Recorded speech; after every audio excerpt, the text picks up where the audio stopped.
In the afternoon hours of May 27th, 1997, a large and slow, but moving, and exceptionally intense F5 tornado caused extreme damage across portions of the Jarrell, Texas area.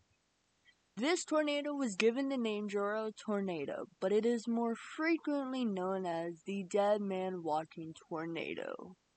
It killed 27 residents in the Double Creek Estates area, which at the time was only a single subdivision located to the northwest of Jarrell, and inflicted approximately $40 million in 1997 US dollars in damages in its 13-minute 5.1 mile track. It occurred as part of a tornado outbreak across central Texas. It was produced by a supercell that had developed from an unstable air mass in favorable meteorological conditions at the time, including very high convective available potential energy values and warm dew points. Don't subscribe just yet. I will earn your subscription by the end of this video. Don't leave a like just yet. Watch the video all the way through, and then if you actually like the video by the end, make sure to leave a like. It really helps me out to let me know you want to see more just like this. Alright, let's get right back to this deadly dead man walking tornado. Several weaker tornadoes prior to the Jarrell tornado touched down and inflicted damage in nearby areas, particularly in Travis and Williamson counties. The National Weather Service office in Fort Worth issued several tornado warnings as a result, and later issued a tornado warning for the area encompassing Jarrell as the tornado-produced supercell approached the town. Shortly thereafter, within the Williamson County line, the tornado first touched down a small rope-shaped funnel before it changed into a larger multi-vortex tornado cloaked in dust, which then strengthened rapidly as it withdrew. As the tornado moved through a neighborhood near Jarrell, it began to slow down before almost stopping completely over the area, while reaching its maximum width and producing violent F5 level winds. The tornado stalled over the neighborhood for approximately 3 minutes, producing some of the most extreme tornadic wind damage ever recorded. As the tornado left the subdivision, it began to weaken before dissipating in a forested area. In total, 27 residents of Jarrell, as well as hundreds of cattle, were killed. The tornado left behind a path of devastation, including many houses and buildings that were swept clean from their foundations. First responders have reported they could not tell what was human or not in the rubble of homes. As of 2025, this tornado is Texas' most recent F5 or EF5 tornado. The tornado was the fourth deadliest of the 1990s in the United States, only being surpassed by the 1990 Plainfield tornado that had killed 29, the 1998 Birmingham tornado that killed 32, and the 1999 Bridge Creek Moore tornado that killed 36. It was the only F5 tornado of 1997. So now that we've covered what happened and the unimaginable damage the Dead Man Walking tornado caused, let's dip our toes into the meteorological synopsis. On the morning of May 27th, 1997, an upper-level low-pressure area located over portions of South Dakota and Nebraska have moved northward, which caused a weak mid-level flow across Texas.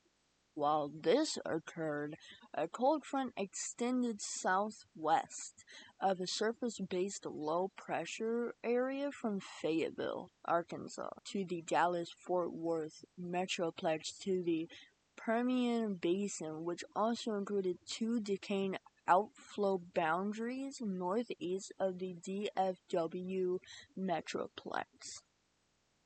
A gravity wave is also noted from the cold front near Waco, Texas, and southward, which would promote initiation of supercells, including the one which produced the Jarrell tornado. The later two factors were caused by an overnight mesoscale convective system which had dissipated before the mesoscale setup of the Jarrell tornado. An upper air balloon sounding was conducted by the National Weather Service in Fort Worth while the cold front passed directly over the DFW metroplex, which slowed favorable mid-level lapse rates. A dew point temperature 73 degrees Fahrenheit, which is 23 degrees Celsius, on the surface, and some wind shear, though not towards the surface, which suggested non-tornadic supercell activity. However, a sounding launched from Calvert, Texas, a few hours later revealed surface-based CAPE values about 6,500 jkg, up from 3,000 jkg, shown by the sounding previously launched over the DFW metroplex. This, along with extremely high CAPE values shown near the surface from a sounding over Waco at 12 CDT, likely caused vorticity near and along the cold front and the production of the Jarrell tornado. The supercell that produced the Jarrell tornado first developed in McLean County before noon, initially moving slowly southwestward in the unstable air mass. Shortly thereafter, a tornado watch was issued by the Storm Prediction Center for eastern Texas and western Louisiana. As the thunderstorm cell moved parallel to Interstate 35, it rapidly intensified and prompted the issuance of several thunderstorm warnings for portions of McLean County at 1250 CDT, later being upgraded to a tornado warning as the supercell then began to rapidly exhibit lower levels of rotation. This would result in multiple tornadoes being produced before the Jarrell tornado occurred. Most notably, an F3 tornado which caused severe damage in portions of Fall County near Bruceville, Eddy, and Lake Belton. Another tornado rated an F0 touched down near Stillhouse Dam and was incorrectly claimed as the Jarrell tornado due to its close proximity from the F5 tornado's past. Afterwards, the supercell began to move slightly westward towards Jarrell and Salado, while continuing to show signs of rapid, low-level rotation. This would result in another tornado warning being issued by the National Weather Service in Austin and San Antonio for Williamson County, including Jarrell. At 15:30 CDT, in response to the storm's approach to the town, the estimated 10 to 12 minutes before the impact, multiple short-lived, small and rope-like funnel clouds preceded the Jarrell tornado. And despite being theorized and commonly accepted as being separate tornadoes, there is a possibility that these were a part of it. Additionally, some reports stated an F1 tornado near Prairie Dell as an earlier continuation of this tornado. The picture that you see on screen right now is the dead man walking tornado photograph. The Jarrell tornado was the subject of a well-known photograph, now known as the dead man walking. It was taken by Scott Beckwith, a worker at Jarrell Farm Supply.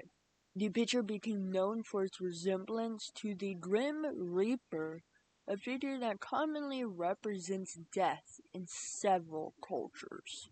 The image consists of the tornado shrouded in debris, with the main vortex and an adjacent sub-vortex making leg shapes near the bottom of the tornado, giving it the appearance of a giant silhouette walking across the ground.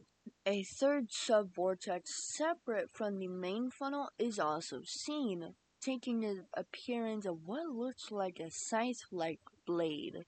The image, which is just one in a sequence of 8 photographs taken right as the tornado grew in size, had been widely called an example of pareidolia. If you don't know what pareidolia means, it means the tendency for perception to impose a meaningful interpretation on a nebulous stimulus, usually visual, so that one detects an object pattern or meaning where there is none.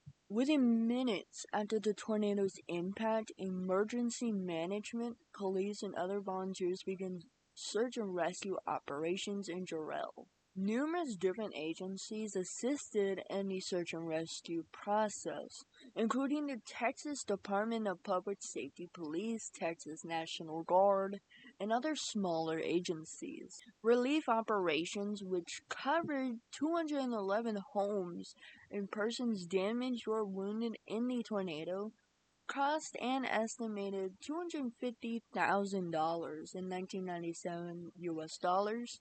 Community donations covered at least $200,000 of the expenses. The tornado knocked out power in Jarrell, effectively stunting communications between emergency services and residents. Cell phones were not functional, and families of affected residents became increasingly concerned due to an inability to communicate. During the emergency response to the affected areas, emergency services almost drove past Double Creek Estates, unaware that houses had stood there. The Double Creek Estates subdivision quickly became the focal point of search and rescue and recovery efforts, which were aided by civilians and volunteer workers. The Jarrell Volunteer Fire Department organized a temporary morgue. Although a death toll of 30 people was initially reported, that figure was later revised to a final tally of 27. A memorial park, which includes 27 trees to commemorate the victims, was built in the Double Creek Estates area. Many impacted people in Double Creek Estates remained in the general area mined recovery efforts stemming from the tornado. Then Governor of Texas George W. Bush declared Williamson County a disaster area, later stating during a visit to Jarrell on May 28th that it was the worst tornado I've ever seen. U.S. Senator Kay Bailey Hutchison also visited Jarrell and Cedar Park. Bush later requested federal aid for Williamson and Bell counties with support from Hutchinson. The Federal Emergency Management Agency elected not to provide federal aid, citing the contributions from private and state sources.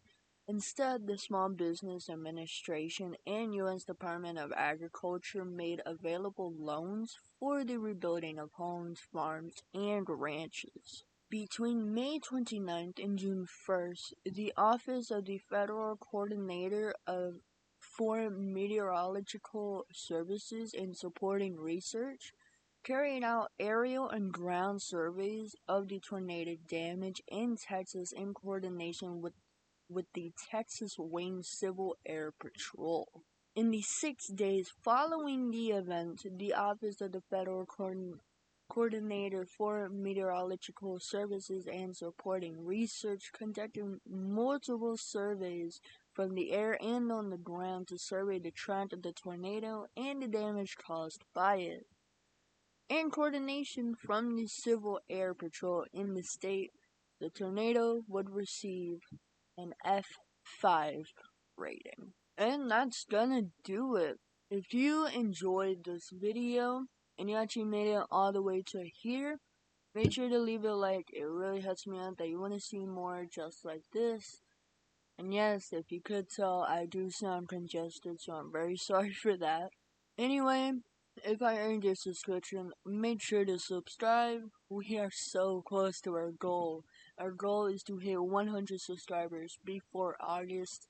And man, we are almost there. So thank you guys so much for the support. So if you have any suggestions of what I should talk about next, please put them in the comments down below. It will really help me out to decide what to make next. Anyway, thank you so much for watching. I will catch you guys in my next video.